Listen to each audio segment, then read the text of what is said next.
You run your tongue over your teeth right now. Smooth, quiet, painless. If one of them started to ache tonight, you would book an appointment, and within a week, it would be fixed and forgotten.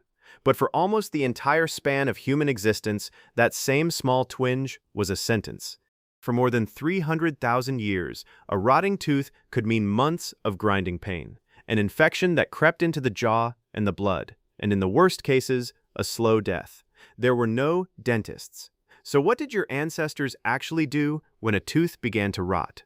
The answer is stranger and far older than almost anyone alive today would guess. To understand it, you have to go back long before cities, before writing, before farming. Back to a world lit only by fire. Start with the pain itself, because that is the part we have forgotten. A cavity does not stay a cavity. Left alone, the decay eats through the hard enamel, reaches the soft nerve inside, and then burrows down into the root. An abscess forms at the tip. Pus builds in the bone with nowhere to escape, and the pressure alone can be enough to keep a grown adult awake for nights on end, jaw throbbing in time with their own heartbeat. On ancient skulls, you can still see the aftermath, dark craters eaten into the jawbone beneath the tooth, where an infection drained for months or even years. In a world with no antibiotics, that infection did not always stay in the mouth. It could spread into the soft tissue of the neck, swell the throat shut, or slip into the bloodstream and turn deadly. Paleopathologists who study these remains find abscesses, worn crowns, and lost teeth again and again. Chronic pain was not an event for your ancestors. It was a low background hum running under their entire lives. Imagine trying to hunt, to nurse a child, to sleep, with a fire burning quietly in your jaw that never fully goes out. And here is the part nobody talks about. They did not just suffer it, they fought back. Go back around 130,000 years to teeth that never belonged to a modern human at all. On the teeth of Neanderthals, researchers have found tiny grooves worn into the sides, exactly where an inflamed gum would sit. In a 2017 study in the American Journal of Physical Anthropology, Antonio Rosas and colleagues described these marks as the signature of a toothpick, a thin probe pushed again and again into an aching, swollen gum line to relieve the pressure. Think about that.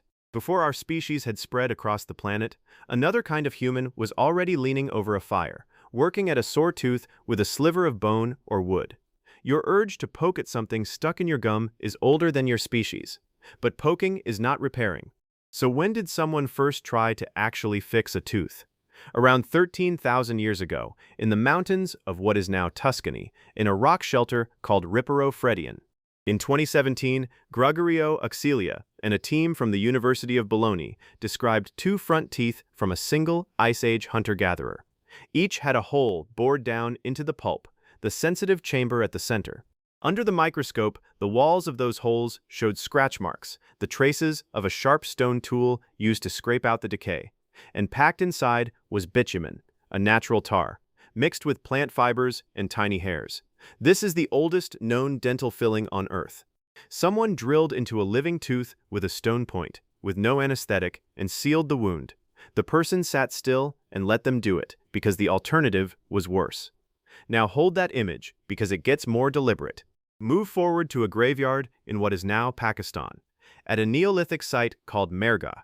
In 2006, in the journal Nature, Alberto Capa and his colleagues reported 11 human molars from 9 different adults, each drilled with a clean, round hole. These teeth are between 7,500 and 9,000 years old. The holes were made with a flint tip, most likely mounted on a bow drill, the same tool these people used to bore beads for jewelry. When researchers rebuilt the technique, a flint drill spinning on a bowstring cut through tooth enamel in under a minute. Now picture being on the other end of that. No numbing, no injection, nothing to bite down on but your own will. The high whine of stone grinding into bone, the heat of it, someone's hand steadying your jaw while the drill bites deeper. Except the beads did not flinch. The patients did. And several of these teeth show signs of healing around the hole, which means the people did not just endure the drilling.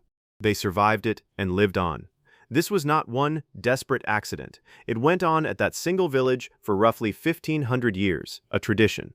The first dentists, working on the living so they could drill. Could they fill it and soothe it too? For that, travel to a cave in what is now Slovenia. to a jawbone that sat in a museum drawer for a century before anyone noticed.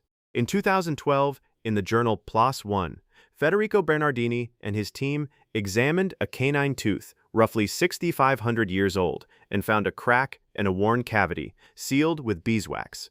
If it was applied while the person was still alive, and the researchers are careful to say we cannot be fully certain of the timing, then it was meant to do exactly what a filling does today: cover the raw, exposed nerve and dull the pain of every bite. Beeswax. Warm, moldable, pressed into a broken tooth by hands that had never heard the word cavity, yet understood the problem perfectly. Alongside fixes like this, people across the ancient world chewed the ends of soft twigs into frayed brushes and worked them along the gum line.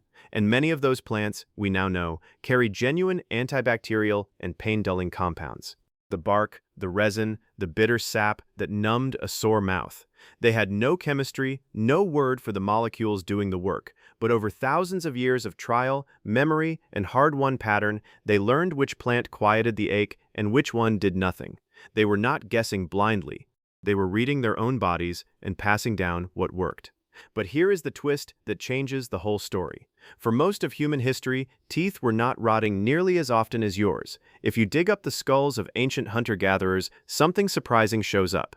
Cavities are relatively rare. No refined sugar, no soft processed flour, meant far less of the decay that fills modern dental clinics. In that one narrow sense, their mouths were healthier than yours, but do not envy them yet, because their teeth were being destroyed a different way. Their food was ground on stone, and fine grit, sand, and rock dust went into every meal.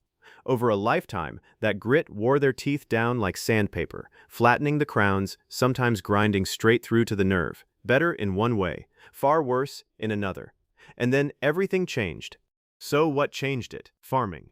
When humans stopped chasing and gathering their food and began growing cereal grains, the human mouth was quietly transformed. Those soft, starchy, sticky carbohydrates fed the bacteria that produce acid, and cavities exploded across the archaeological record.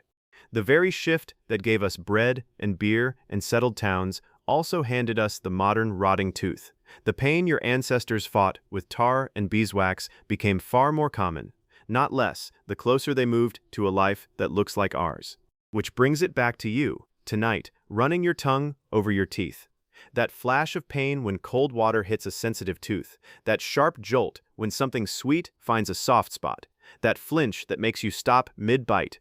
You call it a dental problem, a nuisance, a reason to book an appointment. But what if it is not just a modern inconvenience?